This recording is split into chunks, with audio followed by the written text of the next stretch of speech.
I mean, how do I describe it? It's bold, a light, black, unapologetically black, very funny, amusing, caring. You give great advice from a different perspective. Passionate, free. vulnerable, a creative, sexy. My girl is lit as fuck. Always ready to twerk a little something. genuine, very genuine, Resilient. like sixth sense, otherworldly. If you know, you know. it's so vibrant, baby.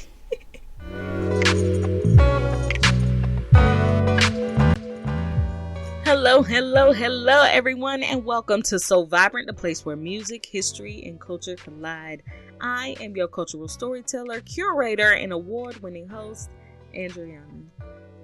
So we are in a new season of So Vibrant, and to be completely honest, I'm in a new season for myself, especially pertaining to me holding my own self accountable and achieving the goals that I set for myself. Now, throughout this podcast, I have been very transparent about how one of those goals is achieving and finding true, authentic, real love. So yes, your girl is getting out here in these dating streets. I've been preparing myself for it by, just being and uplifting my own self, my own preservation, staying true to what I want, what I need, my non-negotiables, but also reading and researching and just building myself up to be more interactive and engaging and being the social butterfly that I am, coming back out in that way. But it's very interesting being on this journey while also seeing the current events and observing the different stories that are coming out weekly at this point of Black women and children experiencing violence and death at the hands of people they love, which are the men in their lives. Fathers, husbands, boyfriends are literally acting out just egregious acts of violence. And these acts are consistently happening at a rate where people tend to still dismiss, redirect. So all of that inspired today's show because being a heterosexual woman, that the end game of me finding love will be with a man. Now, patriarchy has become one of those buzzwords that people tend to throw out often, but never really define it or go into what exactly it is and how it shows up in our daily lives. To the point where there are some people who, when they hear that word, they have a visceral reaction, basically saying like, I never heard that, or people just say that to say be smart, or I haven't seen patriarchy. I'm from the suburbs. I've never seen patriarchy. I'm from the hood. Ain't nobody talk about no patriarchy. But the truth is, it's been right in our faces all this time because basically this violence, this domination is a requirement for patriarchy.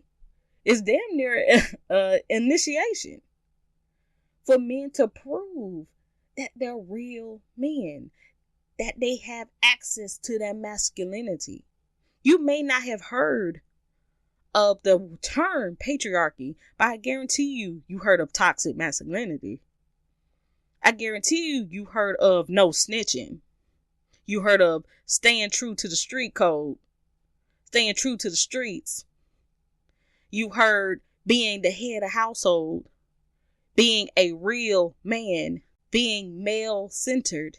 All of these are code words for what actually it means is patriarchy.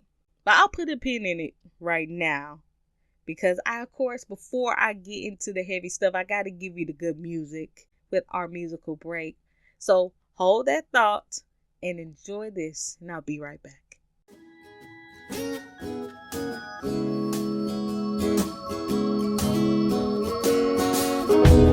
Well, every day the deficit grows.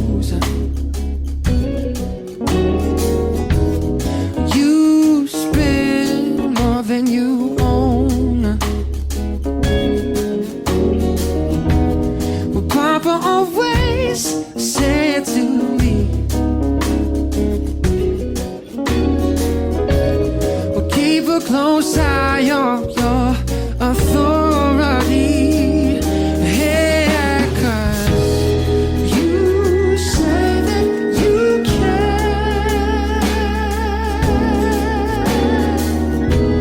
And I was unaware.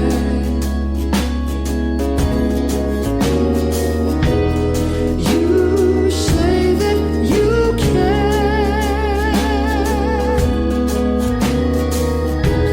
And I was unaware.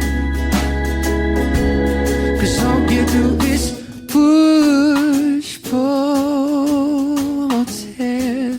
We can't stretch it any farther. Push, pull, tear. We can't stretch it any farther. Push, pull, tear. We can't stretch it any farther.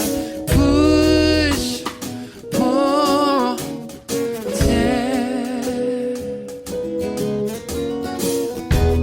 And every day when taxes increase, so is this our land or is this our lease? And Papa said, son, it's the land of the free. Well, Lizzy broke his back trying to make ends meet. Hey, you say that you can.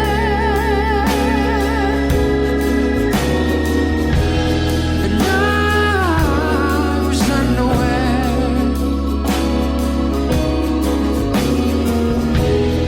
You say that you can.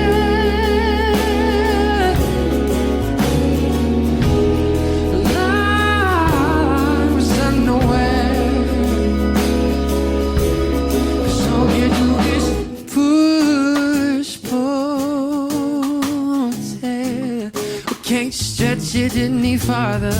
Push, pull, tear. We can't stretch it any farther. Push, pull, tear. Oh, push, pull, tear.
Can't stretch it any farther. Push, pull, tear. Hoping all you do is push, pull, tear. Can't stretch it any farther. Push, pull, tear. Can't stretch any farther.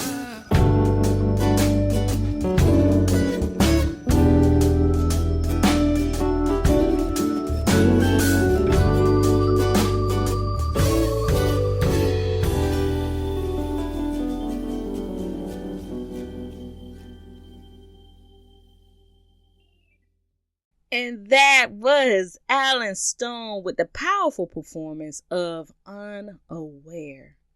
And that was a great song to introduce today's topic, because we can no longer afford to be unaware of the violence that patriarchy justifies. But before I dive into my points of showing exactly how that violence, control, and dominance shows up in the ways we interact, the way we love, and the way we build connections, I want to highlight two things: the history behind patriarchy and the system's role within the media that we're seeing regarding the violence that is influenced and promoted by patriarchy. I did an episode talking about the media's role in oppressive systems, and what we're seeing now with the polarization, the consistent rollout of different stories of violence happening to Black women and children. That is no coincidence, because with the role of social media, digital media, and the media at large, they are consistently bombarding us with certain messages to keep us in line, to keep us fearful, to make us angry, to make us want to react and do something that could potentially cause more chaos. And this is not to downplay anybody's feelings of what is going on, because guess what? Especially as women and non-binary people who are experiencing this violence or witnessing this violence firsthand, you have a right to feel the way you do in every emotion that you have. However, I just want you to be mindful of how not to let these systems use the media to manipulate you. That we can't stop this. That we can't cause change to end this, because we can. Because we will. Going into the history of patriarchy, because before we can expose it, we can talk about it, and we can ultimately find a way to dismantle it so we can end it, we have to know what we're dealing with. We have to know how it became what it is. Because when you simply look at the word patriarchy, it kind of tells you the definition of what it is within itself. Because patriarchy is one of those very special root words. And side note, one of my favorite things to learn in language arts was the concept of base and root words, and just how intricate it became that when you add a certain prefix, which is the beginning of the word, a suffix, which is the ending of a word, that it can actually change or give a whole new definition to the main word that it's attached to. And patriarchy is no different. So when you dissect the word patriarchy, the very first word is patriarch. And due to the changes of the English language, which is influenced by the Orthodox Church or Catholicism or the Catholic Church, that's where we get the word patriarch, which simply meant the father or the head man of the house or male. And that word has been used especially a lot in religious texts. For instance, looking at the Bible, Isaac, Abraham, and Jacob are called the patriarchs of their people because they were the men that created the different lineages of people in the First Testament. So that's why they're called the patriarch. So then you look at, going back to the word patriarchy, the word archy, the suffix archy simply means to govern, rule, and lead. That's it. So putting them both together, it says the male is to govern, lead, and rule. So how does it go from that to the searchable definition, which defines patriarchy as a social system where men hold primary power, dominating roles in political leadership, moral authority, social privilege, and leadership control. It becomes that way as the ideology, as the evolvement of the church, of the religious crusades, of the identities of people and the social structures that we create around gender that made men who were doing this pillaging and leadership and control and violence had to justify their actions. So they had to create, just like every other oppressive system, create their own science, understanding, writing, language really, to uphold what they were doing. And so over time, that's how patriarchy goes from just saying men are to govern, lead, and rule to only men can govern and rule. And how they go about that is by obtaining authority and power. And that's how it becomes part of our daily lives, because they normalize it to where that's just how we as a human society begin to function.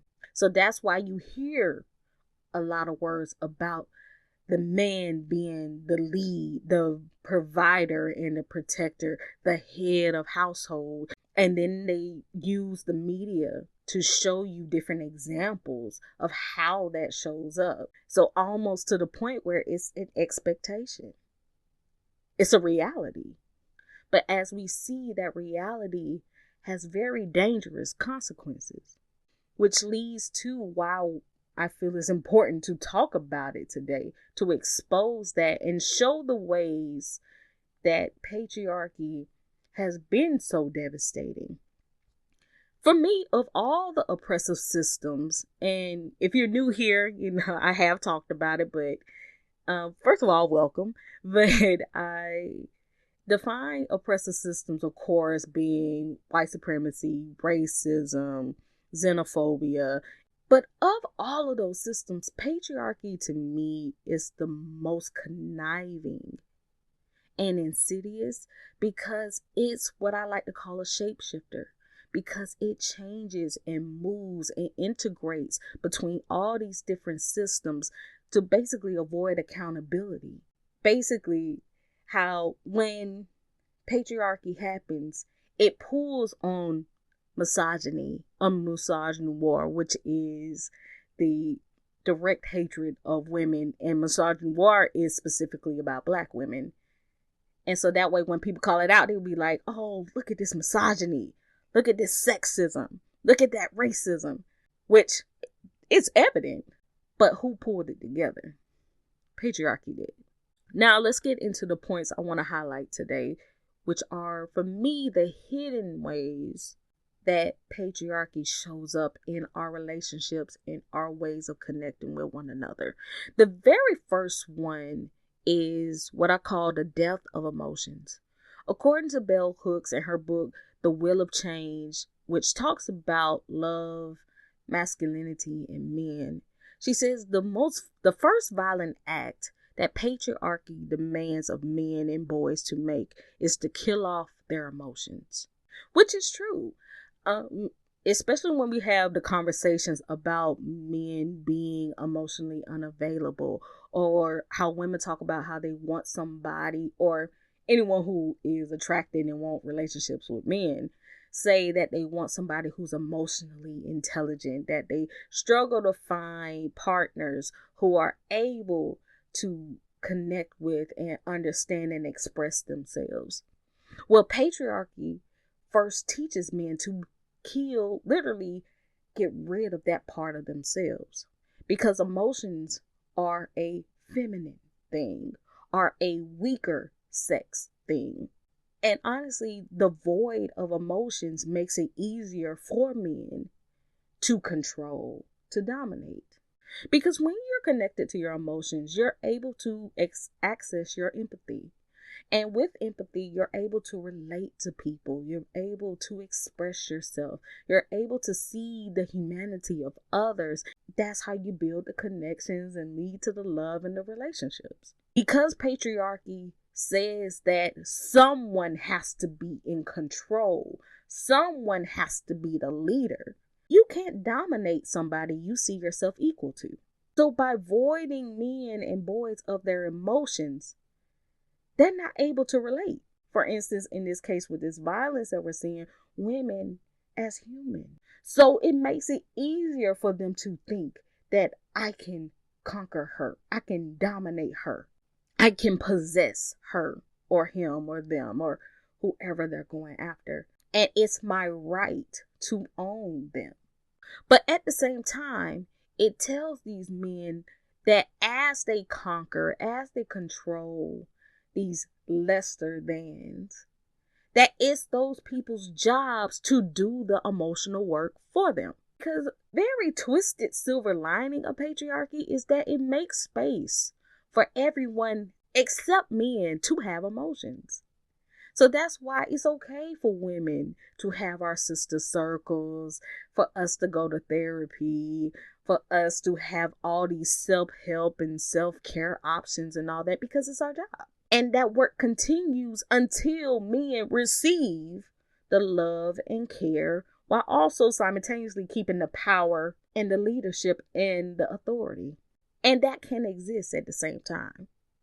So that's where the violence comes from. However, a lot of people tend to think the remedy is by seeking help, allowing men to get close to their emotions. So, because women are not your rehabilitation centers, y'all need to go to therapy. But just like the shapeshifter it is, patriarchy has taken advantage of that.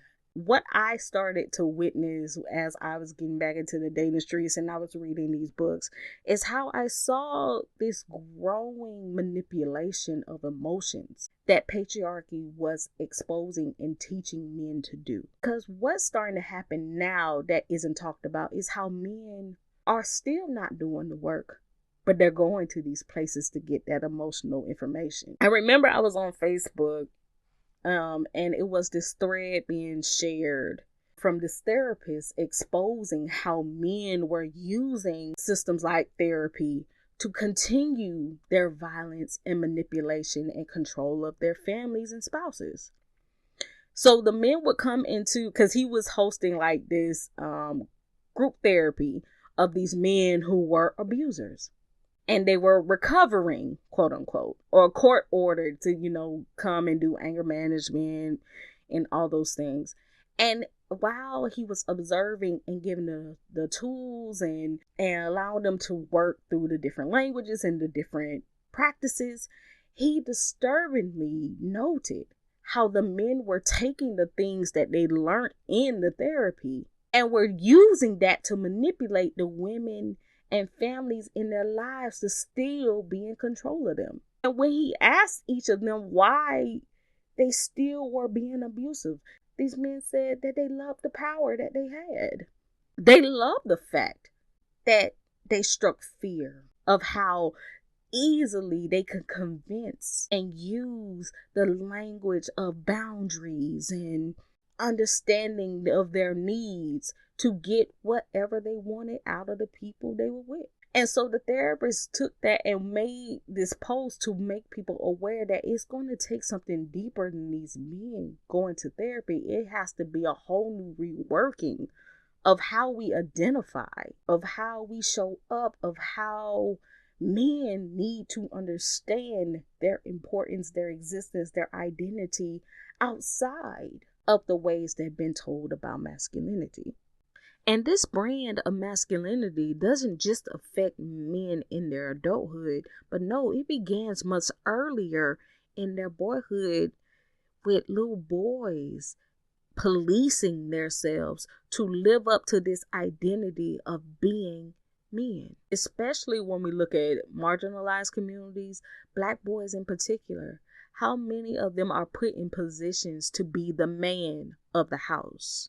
Or they're told not to cry, or they're bullied into being tougher, or to toughen up, suck it up. And because patriarchy thrives off of violence, it teaches them to exercise that violence on people that are beneath them.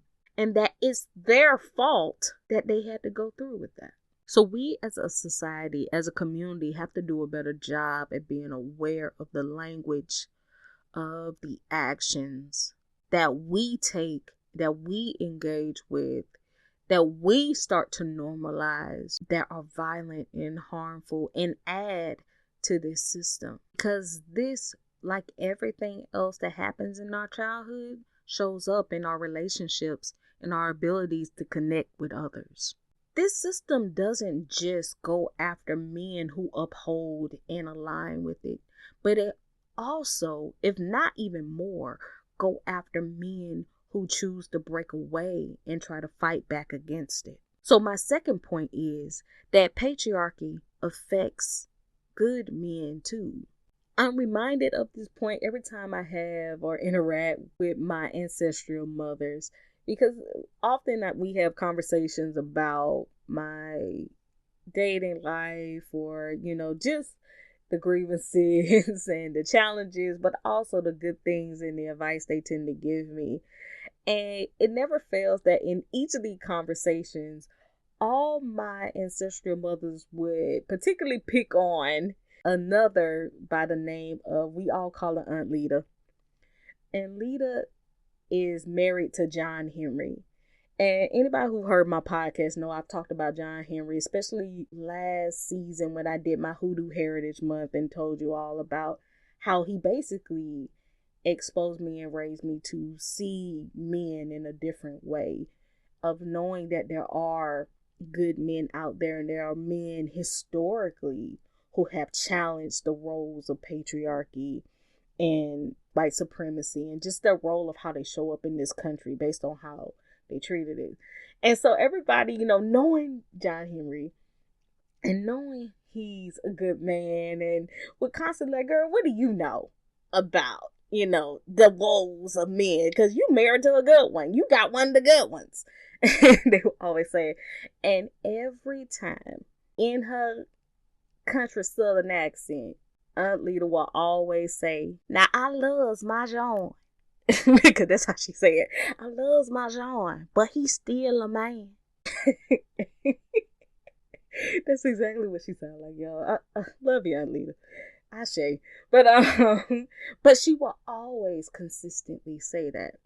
And it wasn't until me and her kind of had our own conversation where she would explain that and basically say that at the end of the day, all men have to consistently work in not being that brand of masculinity that allows them to have this hierarchy, to have this chip on their shoulder. And so that's where the conversation of, especially when you look at the realm of dating, the whole thing about doing the bare minimum becomes a reality, because there are such violent men that when the quote unquote good men show up, women have been so battered that they'll just accept anything. And so there are a sector of men who think they are good, who literally just do the bare minimum and get the grandest of praise, that feel so entitled to this access to you because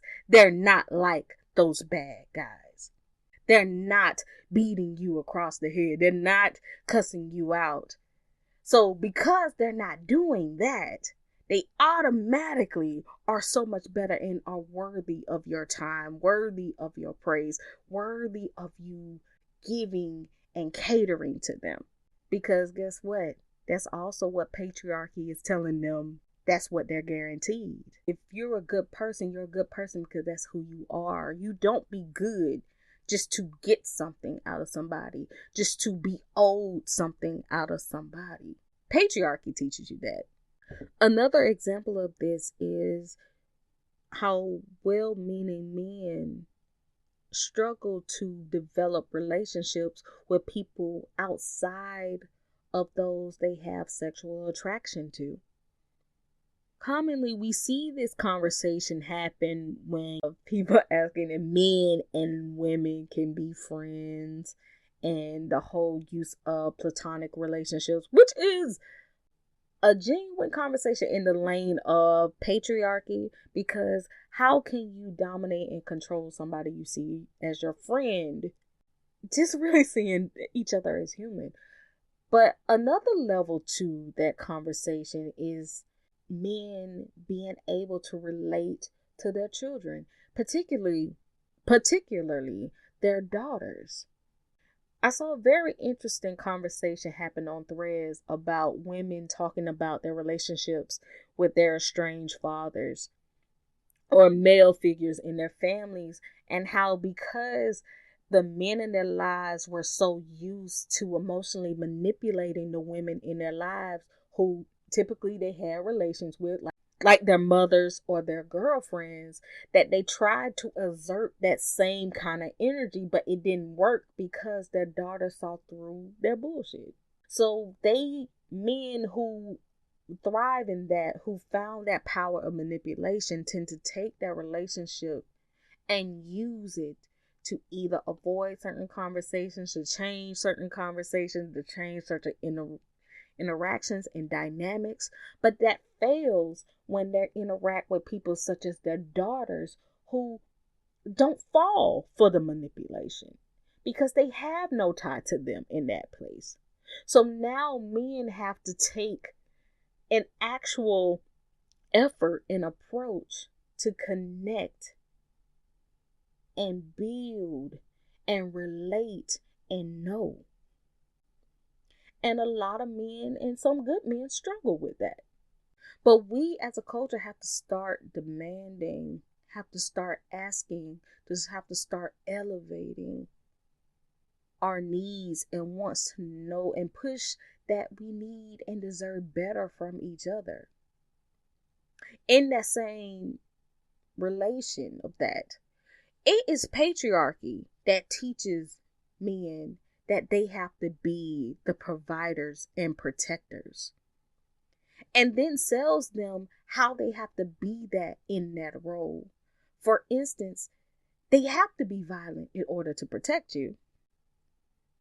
But if anybody knows anything about defense and honoring somebody, violence is only a if necessary kind of situation. There are many ways to protect somebody without having to get physically violent. But patriarchy doesn't let men know that. Doesn't allow men to express that. Because if they do, now they're being a simp. Now they're being a punk. And now they're being weak. And they can't have that. Because now you're talking about pride. Now you're talking about identity. Now you're talking about their worth, or the self-worth or self-identity. That their worth is based on their worth ethic, or how much money they make, or how they present themselves or show off themselves. So if they don't measure up, then they're not worthy of being leaders. They're not worthy of controlling and dominating everybody. But instead of blaming the system, it teaches it to blame those who they can't get access to, which end up being women, which end up being their children, or any variation of all that in between.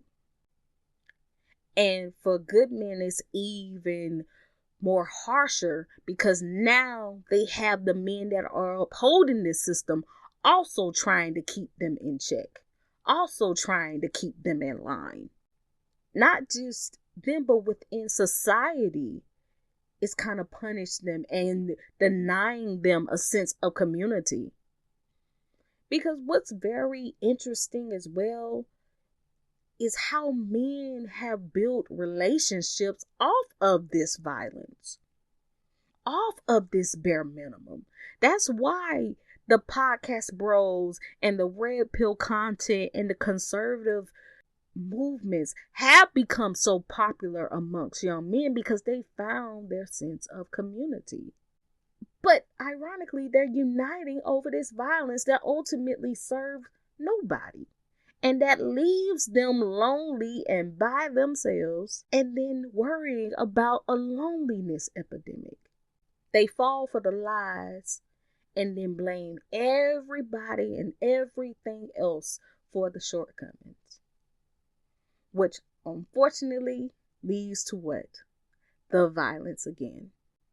So when women are asking men to do better, to elevate, to do more, what we're asking you is to see these connections, to rise above and go up against, and do that work within yourselves to fully identify who you are, what matters to you, your identity, your self-worth, What is your masculinity outside of what has been given to you? And of what has been given to you, start asking those questions of who taught you that? Who told you that? Who made you feel this was okay? So it warms my heart to see on my timeline, in my real life, I see men who have actively chosen to do the work, to develop their own sense of integrity. For instance, I know in particular my father talks a lot about the importance of having integrity and your own sets of morals and codes that you follow through, that make your life peaceful, that keeps your house, your mind, your business in order. And I see that pattern from my ancestral fathers all the way down to, for instance, my father and the male friends I'm blessed to have who have consistently worked to be genuine, to be reconnected with their emotions. Some of them have gone to therapy, or some of them just have done that internal work of asking themselves and deconstructing the masculinity that was given to them. And it makes me hopeful that this can change, that it will change, and that men have the capability and the ability to do so.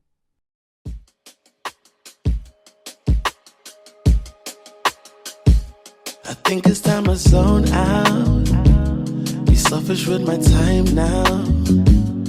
I've got so much love to give, but giving myself none of it. No longer wanna play by rules, cause that's always been unsuccessful.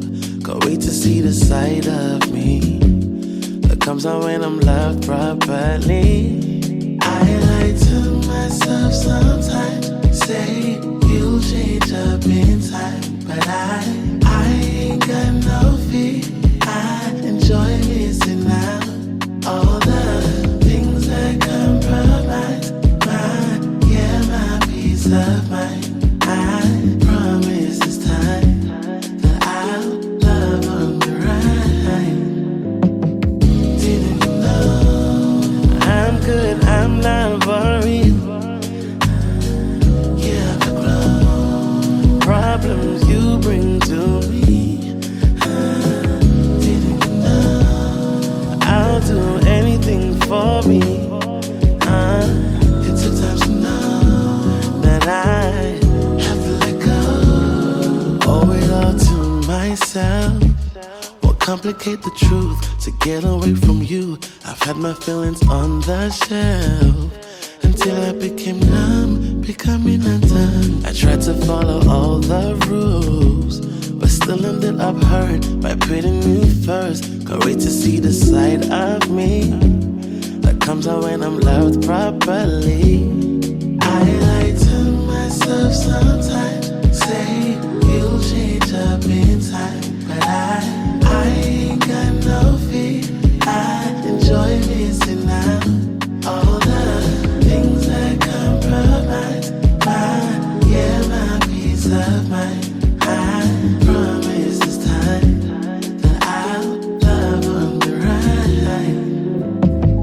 Didn't you know I'm good, I'm not worried. Yeah, I've grown. Problems you bring to me. Didn't you know I'll do anything for me? It took time to know that I have to let go.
And that was Misha with Kokabana and Kadeem Terrell with JOMO, which stands for Joy of Missing Out.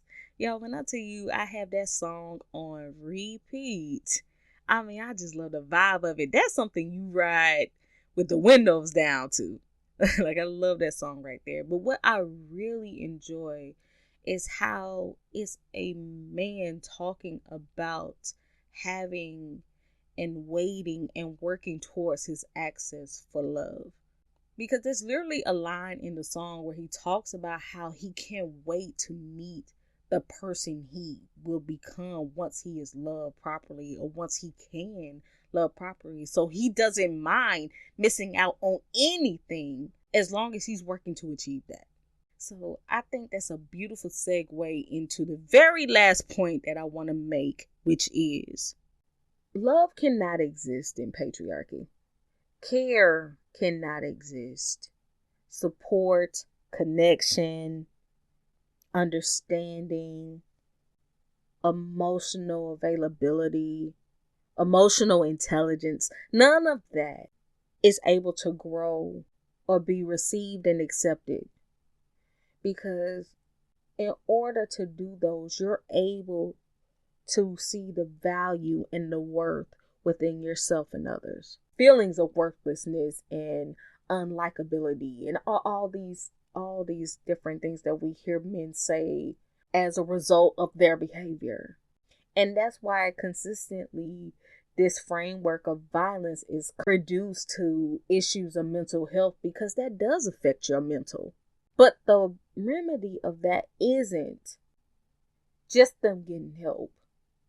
I mean, it can help, but when we're talking about oppressive systems, we have to start attacking this system at its root.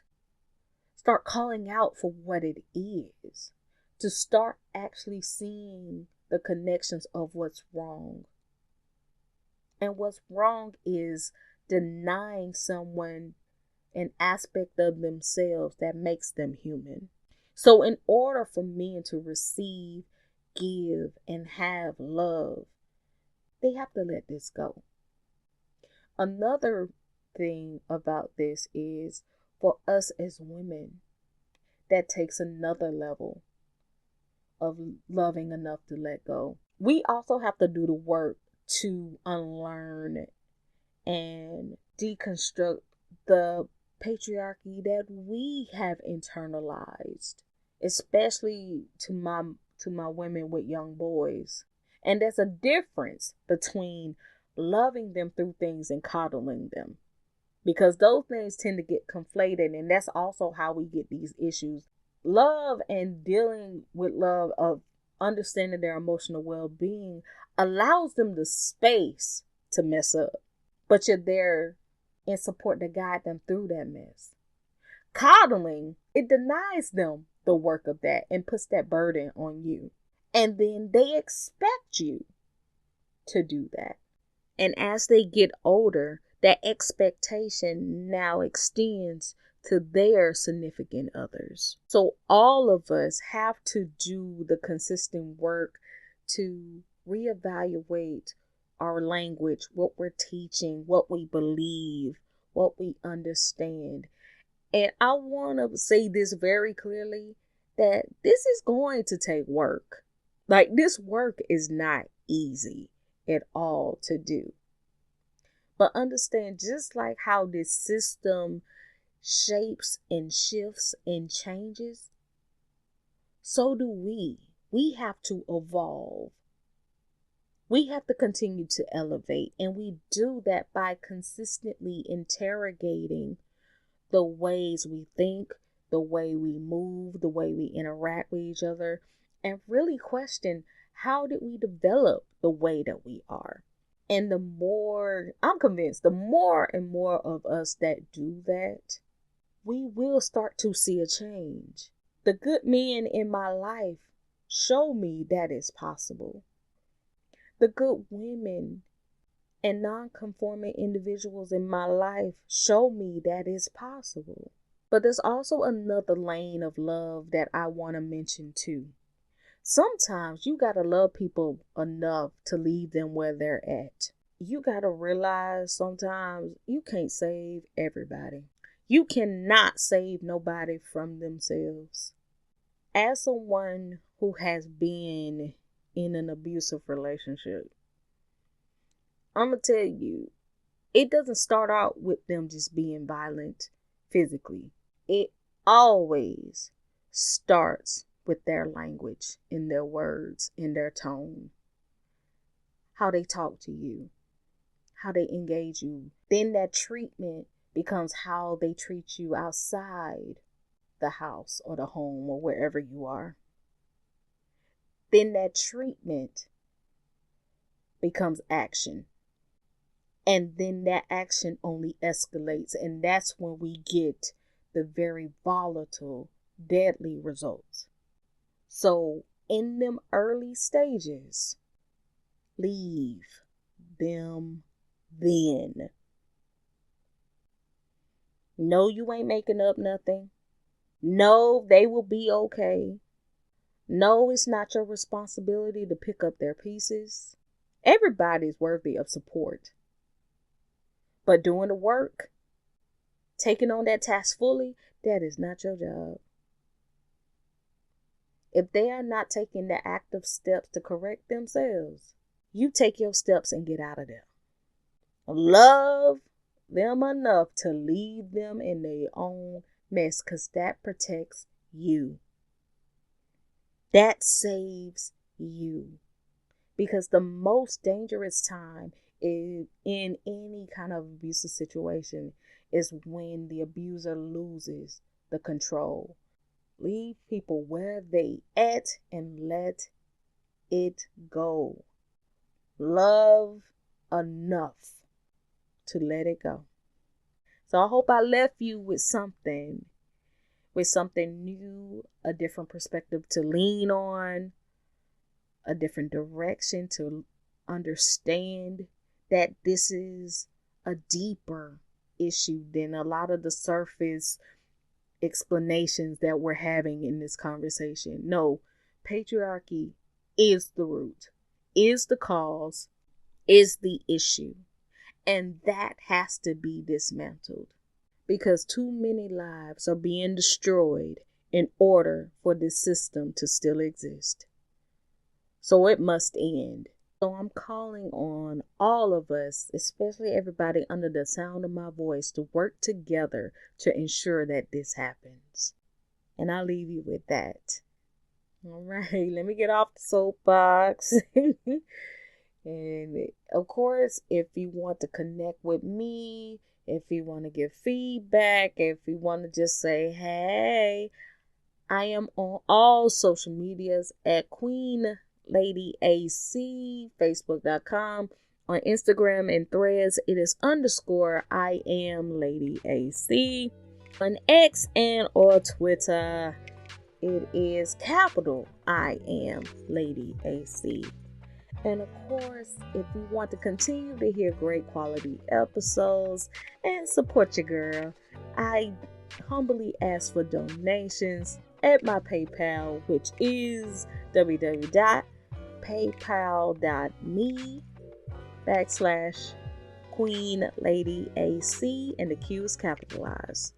So until next time, y'all, I love you. I hope you be well. Take care now.